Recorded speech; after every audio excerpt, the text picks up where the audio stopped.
Capítulo 32. La Rusia medieval. Los pueblos bárbaros de la llanura rusa vivían aparte de los pensamientos, ideales y actividades que, durante la Edad Media y más tarde, modelaron la vida de las razas latinas y teutónicas. En aquel país salvaje y medio asiático no se conocía el latín ni la filosofía escolástica. No había contrapartidas medievales de la Universidad de París o del Parlamento de Westminster. Los grandes movimientos que sacudieron el occidente nada significaban para Rusia. Allí no había papas que disputasen con los emperadores, encendiendo una llama de discusión política que pusiese al descubierto los orígenes y las credenciales del Estado. Allí no hubo renacimiento del saber clásico que avivase en una nueva vida el ardor intelectual de un pueblo cultivado, ni reforma protestante, respaldada por príncipes que cuartease y transformase la Iglesia católica, y como los rusos seguían su camino sin latín ni escolástica, sin parlamento ni universidad, sin literatura de controversia política ni crítica constante a las tradiciones religiosas, se ahorraron las guerras de religión que durante 2 siglos modelaron la vida y formaron la moral del occidente de Europa. En estas experiencias del oeste, la Santa Rusia, dormitando en su reclusión oriental, no tuvo participación alguna.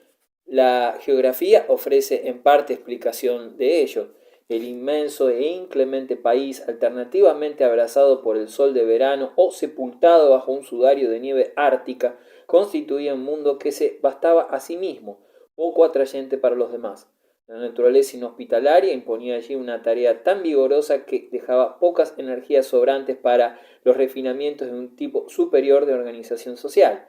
En la zona de bosques no se producía el trigo, en la cultivable no había madera, las estepas árabes eran Las estepas arables eran un desierto sin árboles, solo cubierto de pasto en primavera. El objetivo que tenía ante sí la Rusia medieval era poblar y colonizar un país tan vasto que siempre parecía vacío, y tan llano que ofrecía una perpetua tentación al movimiento, que sólo era capaz de detener la invención de la servidumbre. Apenas si podemos sospechar la manera como se alcanzó dicho objetivo. El abnegado trabajo de innumerables palas y asadones transcurre sin que se ocupen de él las crónicas. Las generaciones eran sepultadas una tras otra sin dejar señal en ninguna página escrita. Con todo, a cada generación se roturaban bosques, se construían aldeas y ciudades de madera, no pudiéndose conseguir piedra en ese país sin montañas, reconstruyéndolas sin cesar cuando, a merced de las tempestades, eran incendiadas. Rudos hombres harapientos arrastraban el tráfico por las vías fluviales. Comunidades aldeanas cultivaban el rico suelo de las tierras negras que habían sido el granero del mundo antiguo. Ganaderos galopaban en pequeños potros a través de la espesa hierba de las estepas meridionales. Se luchaba contra el lobo, el oso y el castor, y una raza humana ruda, violenta y emocional vivía, comía, trabajaba, se querellaba y moría.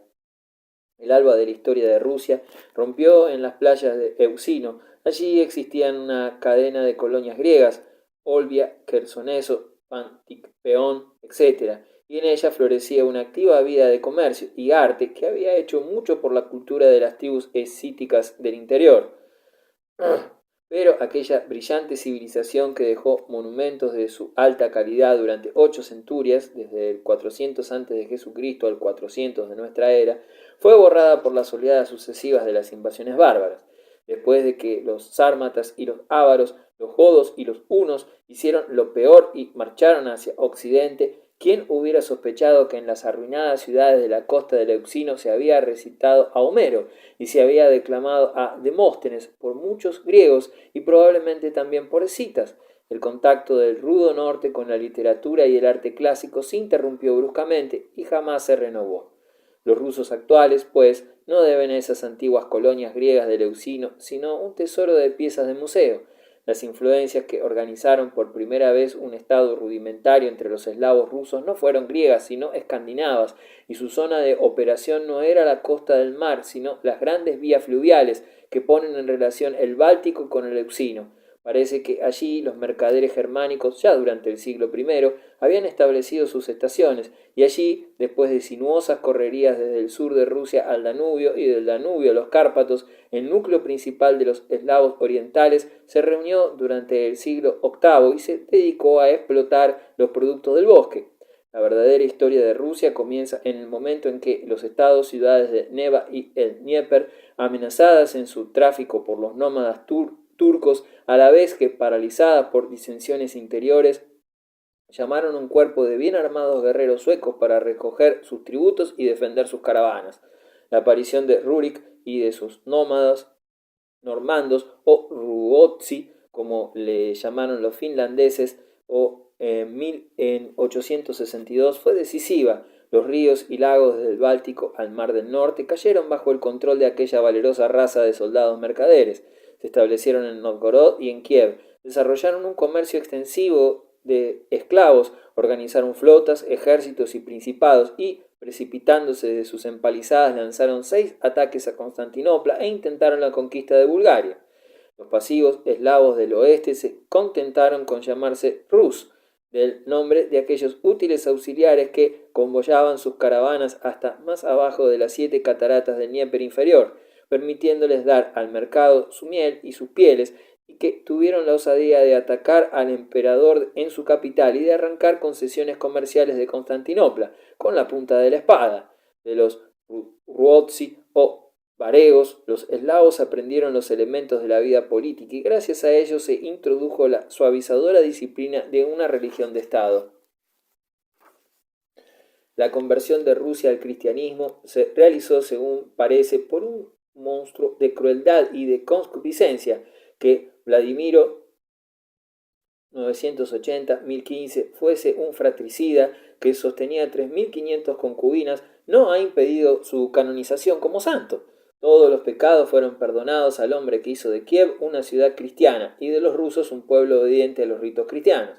Se ha dicho que en algún momento de su carrera ocurrió a ese inteligente bárbaro examinar los títulos de las principales religiones. Se rechazó en el acto el credo muslímico porque condenaba a la bebida desmesurada. Beber, observó Vladimiro, es la alegría de los rusos y no podemos vivir sin este placer. Un papista que tuvo el desacierto de objetar que cualquier cosa que se coma o se beba es a mayor gloria de Dios, fue despedido sin contemplaciones con la respuesta: nuestros padres no aceptaron este principio. Cuando el apologista judío fue obligado a confesar que Jerusalén se hallaba en manos de extranjeros, el príncipe varego contestó oportunamente: si Dios os amó a vosotros y a vuestros padres, ¿esperáis que nosotros podamos aceptar semejante destino? Quedaba la iglesia del Imperio Bizantino, con sus imágenes y sus mosaicos, su música solemne y el balanceo de sus incensarios, sus resplandecientes vestiduras y su ritual minuciosamente reglamentado. Una comisión investigadora, deslumbrada por la brillantez de los oficios que sólo Santa Sofía podía presentar, informó con entusiasmo a favor de la religión griega. Cuando estuvimos entre los búlgaros comprendimos que el culto de sus templos recordaba una mezquita, con todos ellos de pie. El búlgaro se inclina, se sienta, mira en éxtasis como poseído y no manifiesta la felicidad, sino solo la tristeza, y despide un hedor horrible. Su religión no es buena. Luego fuimos a los germanos y les vimos celebrar muchas ceremonias en sus templos. Después marchamos a Grecia y los griegos nos mostraron los edificios en donde adoraban a su dios, y ya no supimos si estábamos en el cielo o en la tierra. Determinado el objeto, el negocio de la conversión se llevó a término con la mano fuerte de un pirata. Cuando tomó Quersoneso un florón de la corona de Bizancio, Vladimiro amenazó con exterminar sus habitantes si no le era concedida la mano de una princesa bizantina. La treta tuvo éxito. La repugnancia de aquella mujer fue vencida por la dura razón de Estado, y en aquella vieja ciudad griega el pirata se casó con Ana, la hermana de los emperadores del viejo linaje, Basilio y Constantino, 988. Al volver a Kiev, el entusiasta neófito sometió a Nerum, el más popular ídolo de los eslavos, a una intensa flagelación a manos de 12 hombres robustos. Ordenó el bautismo colectivo de sus súbditos en las aguas del Dnieper y se propuso hacer de Kiev una ciudad de iglesias cristianas y una de las glorias arquitectónicas del mundo bizantino. La conversión a la forma griega del cristianismo, en lugar de adoptar la romana, es un acontecimiento de capital importancia para la historia de Rusia. En el occidente latino, el poder eclesiástico se hallaba separado del secular. En el mundo griego, la iglesia era un departamento del Estado. En Occidente se engendraron ideas de libertad por la colisión entre la Iglesia y el Estado. El fruto de la educación bizantina era una sumisión pasiva al César. Con todo, la Iglesia griega llevó consigo muchos beneficios indubitables. la música, la literatura y la arquitectura de un pueblo civilizado, una idea más perfecta del Estado, principios progresivos de derecho penal que podían hallarse en los códigos de Justiniano y de Basilio, así como aquellas elevadas ideas morales tan opuestas a las prácticas rusas que distinguen al cristianismo en todas sus formas. A la influencia de la iglesia griega se debió exclusivamente el haber dado la dura batalla a la poligamia rusa, con cierto éxito, si se tiene en cuenta el atraso de la cultura del pueblo. Una iglesia que utilizaba la lengua del país en su liturgia y que era reconocida como nacional y no universal, tenía además otras ventajas, pero por ella se pagó un precio muy caro con el aislamiento de Rusia, con su separación de los eslavos de Polonia y de Bohemia, pero sobre todo con el fracaso de la Iglesia rusa para inculcar en el espíritu de la nación el poder o el deseo de resistir al despotismo de sus gobernantes o de luchar por los caídos o los proscriptos de la sociedad. Para los rapaces gobernantes de la casa de Rurik, el poder de los príncipes sobre los nuevos estados-ciudades era una herencia de familia indivisible, transmitido por rotación, según la edad. Cuanto más viejos eran, más elevada y más lucrativa era su autoridad, de manera que a cada cambio en el personal de la familia reinante había promociones y oportunidades para animosidades y disputas. Sobre estas bases era difícil que pudiera esperarse la organización de una comunidad política estable en el Dnieper. Después de la muerte de Jaroslav, el legislador, en 1054, comienza un período de interminables guerras de familia, sostenidas para decidir cuál entre los muchos descendientes de Rurik era entonces el mayor y por tanto el que tenía derecho a gobernar en Kiev, como gran príncipe de la confederación local. Durante estas luchas, la misma Kiev, la ciudad de las 400 iglesias, fue tomada por asalto y saqueada con premeditada malicia, 1169, por miembro de la familia de los príncipes, que estaba decidido a trasladar la sede de la autoridad desde la turbulenta república de Dnieper a una ciudad de su elección, en el corazón de sus selvas. El nombre de Andrés Bogolyubsky de Suzdal merece ser recordado. Es el fundador de Vladimir, la segunda de las capitales rusas, y fue el primero de una larga dinastía de autócratas rusos. Con él, Rusia avanza de nuevo hacia el pobre suelo de las remotas selvas de la llanura central, a donde emigraba constantemente la población del oeste, buscando seguridad de las expediciones de los nómadas. Con la caída de Kiev termina el primer período de la historia rusa. Los vikingos realizaron muchas cosas e intentaron todavía más. Habían fundado con el Principado de Kiev un gran estado ruso. Habían hecho la guerra a los griegos y a los búlgaros, a los bárbaros Polovsky o cumanos en el sur de Rusia, y todavía más persistentemente habían luchado entre ellos mismos, y aunque el fuego griego les había rechazado una y otra vez del Bósforo y que la espada de Juan Simiesis, el primer capitán de su época, había decidido de una vez para siempre que Bulgaria no sería conquistada por los normandos, la fama de sus hazañas vivía en las baladas de los eslavos rusos.